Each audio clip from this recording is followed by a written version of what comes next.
दोस्तों बहुत बहुत स्वागत है आप सभी का एक बार फिर से। जी हाँ दोस्तों, आज पूरे दिन की कई महत्वपूर्ण और बड़ी खबरें निकलकर सामने आ रही हैं। जानेंगे सभी खबरों को विस्तार से। तो दोस्तों, खबरों में आगे बढ़ने से पहले वीडियो को एक प्यार भरा लाइक जरूर कर दें और ताजा खबरों को जानने के लिए चैनल को सब्सक्राइब भी जरूर कर लें। तो देखते हैं पहली बड़ी खबर क्या निकल कर आ रही है।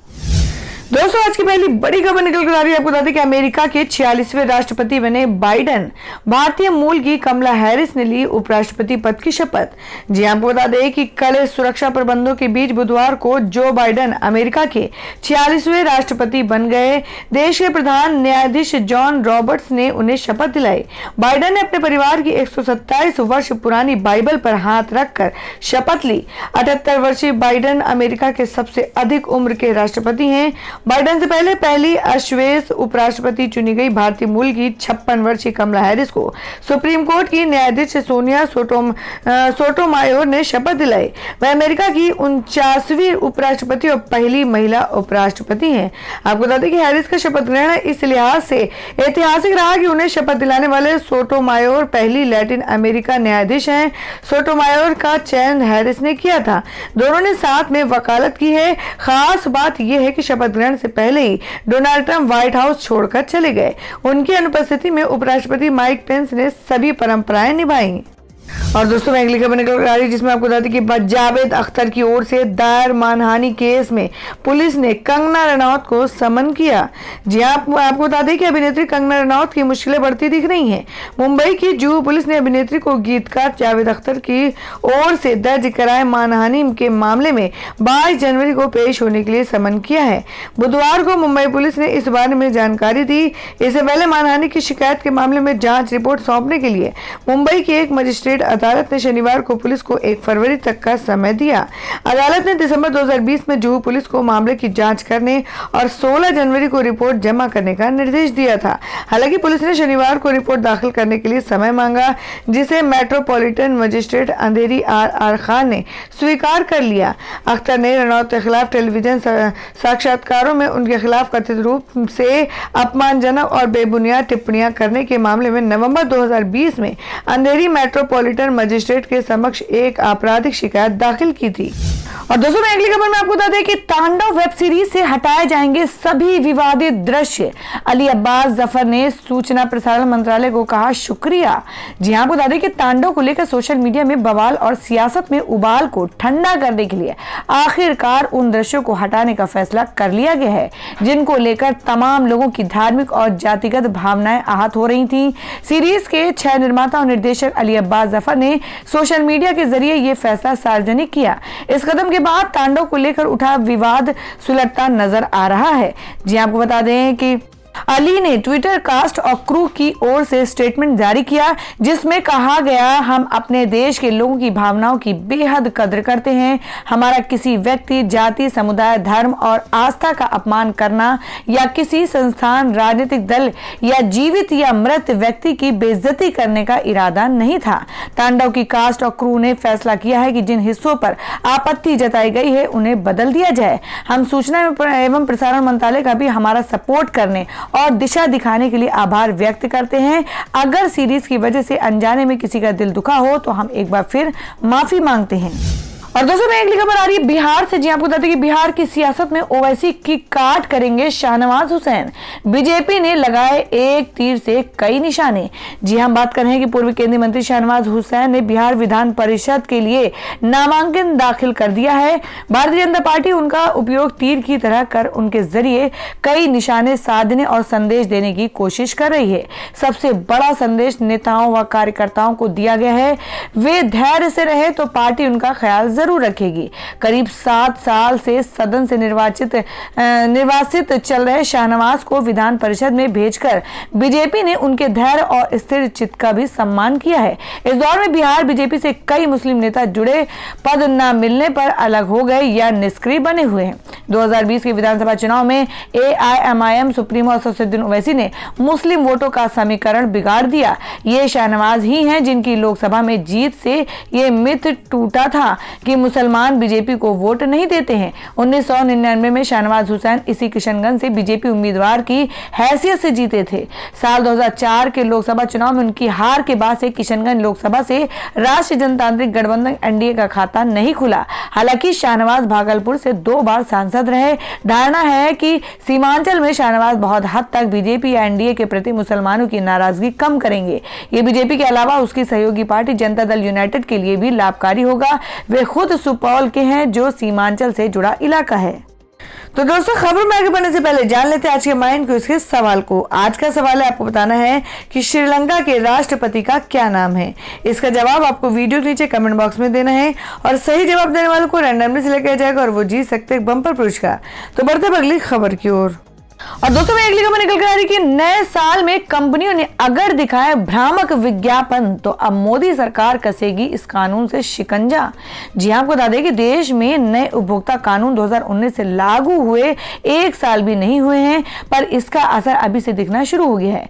कोरोना महामारी के दौरान भ्रामक विज्ञापनों के माध्यम से उपभोक्ताओं को गुमराह करने वाली कई कंपनियों को केंद्रीय उपभोक्ता संरक्षण प्राधिकरण ने नोटिस भेजना शुरू कर दिया है। उपभोक्ता मामले के मंत्रालय की माने तो अब तक कई कंपनियों को भ्रामक विज्ञापन को लेकर नोटिस भेजा जा चुका है। उपभोक्ता संरक्षण प्राधिकरण ने इन कंपनियों को जवाब देने के लिए एक निश्चित वक्त भी दिया है। कुछ दिन पहले ही केरल की एक कंज्यूमर कोर्ट ने हेयर क्रीम प्रोडक्ट के विज्ञापन में गलत दावा करने को लेकर एक फिल्म एक्टर को जिम्मेदार ठहराया था।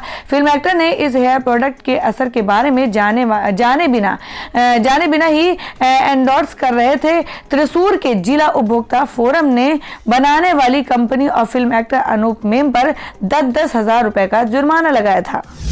और दोस्तों, अगली खबर निकल कर आ रही है, आपको बता दें कि अदानी ग्रुप को मिले 3 एयरपोर्ट। जानिए देश के कौन से एयरपोर्ट्स को विकसित करेंगे अदानी। जी हम बात करें कि अदानी ग्रुप को देश के 3 एयरपोर्ट और मिल गए हैं। इसके लिए एयरपोर्ट अथॉरिटी ऑफ इंडिया और अदानी समूह के बीच कंसेशन करार संपन्न हो गया है। करार के तहत जयपुर, गुवाहाटी और तिरुवनंतपुरम के एयरपोर्ट का संचालन अदानी ग्रुप करेंगे। कमर्शियल ऑपरेशन के लिए इस करार का कंसेप्शन पीरियड 50 साल के लिए होगा। सीएनबीसी आवाज को सूत्रों से मिली जानकारी के मुताबिक अदानी ग्रुप के साथ एयरपोर्ट्स अथॉरिटी ऑफ इंडिया ने एक कंसेशन एग्रीमेंट साइन कर लिया है। सूत्रों के मुताबिक इस करार के तहत जयपुर, गुवाहाटी और तिरुवनंतपुरम एयरपोर्ट का टेकओवर संभव है। ये टेकओवर अगले 6 महीने में हो सकता है। इसके तहत जयपुर, गुवाहाटी और तिरुवनंतपुरम एयरपोर्ट के ऑपरेशंस, मैनेजमेंट और डेवलपमेंट की जिम्मेदारी अब अदानी ग्रुप की होगी। और दोस्तों, मैं अगली खबर बता दें जो कि महाराष्ट्र से है कि महाराष्ट्र कर्नाटक जमीन विवाद में अब कूदी कांग्रेस, बोली जमीन महाराष्ट्र की। जी हां, बात करें कि महाराष्ट्र और कर्नाटक के बीच हुए सीमा विवाद में एक नया मोड़ आ गया है। अब इस जमीनी लड़ाई में कांग्रेस कूद पड़ी है। महाराष्ट्र के कांग्रेस नेता सचिन सावंत ने मंगलवार को सख्त लहजे में कहा, विवादित जमीन महाराष्ट्र की है, इसलिए ये जमीन महाराष्ट्र को वापस मिलनी चाहिए। हालांकि महाराष्ट्र के कांग्रेसी नेता का ये स्टैंड कर्नाटक कांग्रेस इकाई से बिल्कुल उलट है। सावंत ने कहा, हमारी प्रतिबद्धता महाराष्ट्र के लोगों के लिए है। ये जमीनी विवाद लंबे समय से ठंडे बस्ते में पड़ा है। विवादित जमीन में पड़ने वाले बेलगांव, निपानी, करवन में मराठी आबादी बहुतायत में है, इसलिए स्पष्ट तौर पर जमीन महाराष्ट्र की है और इसलिए ये महाराष्ट्र के हिस्से में ही आनी चाहिए। और दोस्तों, मैं अगली खबर निकल कर आ रही पश्चिम बंगाल से, जिसमें ममता बनर्जी ने कहा, टीएमसी की रैलियों में हंगामा करते हैं भाजपाई, उनकी रैलियों में अब हम करेंगे बवाल। जी आपको बता दें कि बंगाल की मुख्यमंत्री ममता बनर्जी ने मंगलवार को कहा कि बीजेपी और सीपीएम की चुनावी रैलियों और सभाओं में हंगामा करने के लिए अपने लोगों को भेजूंगी। मुख्यमंत्री का यह बयान पुरुलिया की सभा में आया, जहां वो अपने चुनावी कार्यक्रम को संबोधित कर रही थी। उन्होंने कहा कि पिछले कुछ दिनों से नोटिस कर रही हूं कि बीजेपी की ओर से भेजे गए कुछ लोग हमारी सभाओं में हंगामा करते हैं।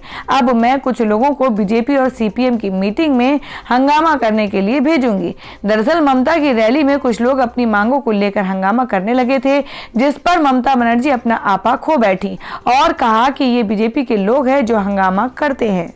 और दोस्तों, अगली खबर में आपको बता दें कि जिसमें भाजपा अध्यक्ष जेपी नड्डा बोले, कहा ममता जी के पांव के नीचे से बंगाल की गद्दी खिसक चुकी है, वे बौखलाहट में हैं। जी हम बात करें कि पश्चिम बंगाल विधानसभा चुनाव 2021 को लेकर सियासत गर्मा चुकी है। ममता बनर्जी से बंगाल की सत्ता हथियाने के लिए भाजपा एड़ी चोटी का दम लगा रही है। वहीं भाजपा के नेता ममता बनर्जी की चुनाव में हार को लेकर अभी से आश्वस्त नजर आ रहे हैं। वहीं मंगलवार को भाजपा के राष्ट्रीय अध्यक्ष जेपी नड्डा ने हिमाचल प्रदेश में बयान बयान दिया है कि ममता बनर्जी के पांव के नीचे से बंगाल की गद्दी खिसक चुकी है, वे बौखलाहट में हैं। भाजपा बंगाल में 200 से ज्यादा सीटें जीतकर आएगी। उन्होंने दावा किया कि लोगों का रुझान भाजपा की तरफ है। लोग मानते हैं कि बंगाल का सुधार करना है तो भाजपा विकल्प है। बता दें, बंगाल विधानसभा चुनाव के चलते भाजपा के राष्ट्रीय अध्यक्ष जेपी नड्डा एक बार फिर पश्चिम बंगाल के दौरे पर जाने वाले हैं। नड्डा का ये दौरा एक दिन का होगा और वो 9 जनवरी को बीरभूम जिले का दौरा करेंगे। इस दौरान वो पार्टी नेताओं और बूथ लेवल और संगठन को लेकर चर्चा करेंगे। इसके अलावा नड्डा एक रोड शो भी कर सकते हैं। और वहीं अगली खबर में ममता बनर्जी ने कहा कि माओवादियों से भी खतरनाक है बीजेपी, जो उससे जुड़ना चाहता है जा सकता है। जी हां, बात करें कि मंगलवार को पुरुलिया में एक रैली को संबोधित करते हुए पश्चिम बंगाल की मुख्यमंत्री ममता बनर्जी ने कहा कि भाजपा माओवादियों से अधिक खतरनाक है और कहा कि जो लोग भाजपा में शामिल होना चाहते हैं वे पार्टी छोड़कर जा सकते हैं, लेकिन हम भगवा पार्टी के सामने अपना सिर नहीं झुकाएंगे। कुछ टीएमसी नेताओं के दल बदल के बारे में बोलते हुए उन्होंने आगे कहा कि राजनीति एक गंभीर विचारधारा दर्शन है। व्यक्ति प्रतिदिन कपड़े बदल सकता है लेकिन विचारधारा नहीं। मंगलवार को पुरुलिया में एक रैली को संबोधित करते हुए ममता बनर्जी ने 2021 पश्चिम बंगाल विधानसभा चुनाव से पहले कई मुद्दों पर बात की। ममता बनर्जी ने कहा कि भाजपा माओवादियों से अधिक खतरनाक है। उन्होंने रैलियों को संबोधित करते हुए कहा कि आप सभी ने लोकसभा चुनाव में भाजपा को वोट दिया था, लेकिन क्या आपके सांसद आपसे मिलते हैं? क्या उन्होंने आपको कुछ दिया है? वे चुनाव से पहले झूठे वादे करेंगे और चुनाव के बाद वे भाग जाएंगे। और दोस्तों, में अगली खबर निकल कर आ रही है जिसमें असदुद्दीन ओवैसी बोले, कहा अरुणाचल में चीन ने गांव बसा लिया, पीएम मोदी इस पर खामोश क्यों? जी आपको बता दें कि ओवैसी ने मंगलवार को कहा चीनी सेना लगातार अरुणाचल, लद्दाख, सिक्किम में हमारे क्षेत्र में आ रही है और जमीन पर कब्जा कर रहा है। अरुणाचल में चीन ने स्थायी निर्माण कर लिया है। नक्शे में देखने पर साफ है कि जहां चीनी सेना ने निर्माण किया है वो भारत की जमीन है। ऐसे में सवाल है कि भारत की जमीन पर चीन ने कब्जे को लेकर पीएम चुप क्यों है? केंद्र में सबसे बड़े विपक्षी दल कांग्रेस के सांसद पूर्व राहुल गांधी ने अरुणाचल प्रदेश के सीमावर्ती इलाके में चीन द्वारा गांव बसाने को लेकर किए एक ट्वीट में कहा कि उनका वादा याद करिए, मैं देश झुकने नहीं दूंगा। कांग्रेस प्रवक्ता रणदीप सुरजेवाला ने सवाल किया कि पीएम मोदी वो 56 इंच का सीना कहां है जिसकी आप बातें करते थे? बता दें कि कुछ तस्वीरें आई हैं जिनके आधार पर दावा किया जा रहा है कि चीन ने अरुणाचल प्रदेश में भारतीय सीमा के करीब 4.5 किलोमीटर अंदर गांव बसा लिया है। ये इलाका अरुणाचल प्रदेश के ऊपरी सुबनसिरी जिले में है। इस चीनी गांव की सैटेलाइट तस्वीरों में नजर आ रहा है कि चीनी गांव में सड़कें और 100 से ज्यादा घर हैं। अरुणाचल प्रदेश में चीन द्वारा गांव का निर्माण किए जाने की खबरों पर विदेश मंत्रालय ने कहा कि भारत स्थिति पर नजर बनाए हुए है। मंत्रालय ने कहा हमारी सरकार ने भी सड़कों, पुलों आदि के निर्माण को तेज किया है, जिसमें सीमा के साथ साथ स्थानीय लोगों को जरूरी कनेक्टिविटी दी है। तो दोस्तों, खबरों में आगे बढ़ने से पहले एक बार फिर से आपको याद दिला दें कि अगर आपने अभी तक हमारी वीडियो को लाइक नहीं किया तो जल्दी से वीडियो को लाइक कर दें, क्योंकि आपका एक लाइक हमारे लिए बहुत ही महत्वपूर्ण होता है। और अगर आप हमारे चैनल पर नए हैं तो चैनल को जरूर सब्सक्राइब कर लें और बेल के बटन को भी जरूर हिट कर दें। और हमारी पूरी न्यूज को जानने के लिए वीडियो को लास्ट तक जरूर देखें। बढ़ते अगली खबर की ओर। और दोस्तों, में अगली खबर निकल कर आ रही कि सुल्तानपुर जेल से रिहा होकर अमेठी पहुंचे आप विधायक सोमनाथ भारती, कहा यूपी में है अघोषित आपातकाल। जी आपको बता दें कि आम आदमी पार्टी विधायक सोमनाथ भारती को आखिरकार उत्तर प्रदेश की जेल से जमानत पर रिहाई मिल गई। उनके ऊपर अमेठी और रायबरेली में 2 केस दर्ज हैं, जिनमें उनको दोनों जगहों की अदालत से जमानत मिल गई। उनको अमहट जेल से 9 दिन के बाद रिहा किया गया। जेल से निकलते ही विधायक सोमनाथ भारती ने प्रदेश के मुख्यमंत्री योगी आदित्यनाथ को निशाने पर लिया। आप कार्यकर्ता ने विधायक को फूल माला पहनाकर स्वागत किया और योगी सरकार के विरोध में नारे लगाए। जेल से निकलकर मीडिया से बात करते हुए विधायक ने कहा कि वे इस मामले को सुप्रीम कोर्ट में ले जाएंगे। आपको बता दें कि जेल से निकलने के बाद विधायक सोमनाथ भारती अमेठी के जगदीशपुर क्षेत्र में पहुंचे, जहां पार्टी कार्यकर्ताओं ने उनका स्वागत किया। वहां कहा कि 8 दिन जेल में रहने के बाद उन्होंने अनुभव किया है कि हर जगह एक ही बात हो रही है कि उत्तर प्रदेश में अघोषित आपातकाल है। यहाँ किसी व्यक्ति को बोलने का अधिकार नहीं है। सरकार की आलोचना कोई नहीं कर सकता, सच का बयान कोई नहीं कर सकता। प्रदेश के अस्पतालों का बुरा हाल है, लेकिन सरकार की इस असफलता की निंदा नहीं कर सकते। तो ये योगी जी का अघोषित आपातकाल आपातकाल ही है जो कांग्रेस के आपातकाल से भी बदतर है। विधायक सोमनाथ भारती पर अमेठी के जगदीशपुर थाने में उस बयान पर केस दर्ज हुआ था जिसमें उन्होंने कहा था कि यूपी के अस्पतालों में कुत्ते के बच्चे पैदा होते हैं। और दोस्तों मैं अगली खबर में आपको बता दें कि सलमान खान ने राधे को थिएटर में रिलीज करने का किया ऐलान, बदले में मांगा ये खास वादा। जी आपको बता दें कि कोरोना महामारी के कारण सिनेमाघर में लंबे समय से बंद चल रहे हैं, जिसके कारण थिएटर मालिकों को भारी आर्थिक नुकसान झेलना पड़ रहा है। अब खबर सामने आई है कि सलमान खान की आगामी film Radhe your most wanted भाई थिएटर में रिलीज की जाएगी। इसकी घोषणा खुद सलमान खान ने ट्वीट कर दी है। ये फिल्म इस साल आने वाली ईद के मौके पर सिनेमाघरों में रिलीज की जाएगी। थिएटर मालिकों ने की थी कि सलमान खान से अपील की थी कि हाल ही में जो स्टूडियोज को 230 करोड़ रुपए में राधे को बेचे जाने की खबर आने के बाद माना जा रहा था कि सलमान की फिल्म राधे भी OTT प्लेटफॉर्म पर रिलीज होगी। ऐसे में सिनेमाघर मालिकों के संगठन ने सलमान खान से अनुरोध किया था कि वह अपनी इस फिल्म को ऑनलाइन नहीं बल्कि सिनेमाघरों में ही रिलीज करे, ताकि वह कोरोना वायरस के कारण हुए लॉकडाउन में हुए नुकसान से उबर सके। सलमान खान ने इसका वादा कर ऐलान कर दिया। और दोस्तों अगली खबर निकल कर आ रही है कि अर्नब गोस्वामी के व्हाट्सएप चैट पर बोले राहुल गांधी, कहा यह गंभीर मामला, पता चलना चाहिए किसने लीक की जानकारी। जी आपको बता दें कि रिपब्लिकन टीवी के एडिटर अर्नब गोस्वामी और टेलीविजन रेटिंग एजेंसी के पूर्व CEO पार्थ दास गुप्ता की कथित व्हाट्सएप चैट को लेकर कांग्रेस सांसद राहुल गांधी ने केंद्र सरकार से सवाल किए हैं। मंगलवार को राहुल गांधी ने कहा कि ये एक आपराधिक मामला है जिसने ये जानकारी लीक की है और जिस तक पहुंचाई गई है इसकी जांच होनी चाहिए और दोनों के खिलाफ केस होना चाहिए। यहां तक कि पायलट्स को भी ऐसे मौके पर आखिरी समय में जानकारी दी जाती है। ऐसे में हम ये जानना चाहते हैं कि इन लोगों में से किसने अर्नब गोस्वामी को जानकारी दी थी। क्या प्रधानमंत्री नरेंद्र मोदी ने गोस्वामी को जानकारी दी या गृह मंत्री ने या NSA ने? राहुल गांधी ने कहा कि ये लोग खुद को देशभक्त कहते हैं, लेकिन ये एक राष्ट्र विरोधी कार्य है। अर्नब गोस्वामी को इस तरह की जानकारी देना एक आपराधिक अपराध है और ये वायुसेना के पायलटों को गंभीर खतरे में डालता है। और दोस्तों मैं अगली खबर में जान लेते हैं कि आज देश में मौसम के ताजा हालात। जी आपको बता दें कि उत्तर भारत में फिलहाल ठंड से राहत नहीं, जाने कैसे रहेंगे आने वाले दिन। जी हम बात करें कि दिल्ली समेत पूरा उत्तर भारत ठंड की चपेट में है। यूं तो पिछले कुछ दिनों से कभी कोहरा तो कभी शीतलहर का लोग सामना कर रहे हैं, लेकिन मौसम विभाग की माने तो ये हालात 22 जनवरी तक रहेंगे। इसके साथ ही मौसम खुश्क रहेगा और हल्की बारिश की भी संभावना है। दिल्ली में कल के तापमान की बात करें तो ये 9.8 डिग्री सेल्सियस रिकॉर्ड किया गया। कोहरे की चादर के बीच सड़क किनारे रहने वाले लोग आग तापकर सर्दी से बचाव करते दिखे। तो दोस्तों ये थी अब तक की सभी बड़ी खबरों की अपडेट्स। टुडे ब्रेकिंग न्यूज और लेटेस्ट खबरों को देखने के लिए हमारे चैनल को सब्सक्राइब जरूर कर लें, वीडियो को लाइक और शेयर भी जरूर कर दें अपने दोस्तों और रिलेटिव्स के साथ। तो दोस्तों फिर मिलेंगे काम की खबरों और सरकारी योजनाओं की एक और नई वीडियो के साथ। तब तक के लिए धन्यवाद दोस्तों।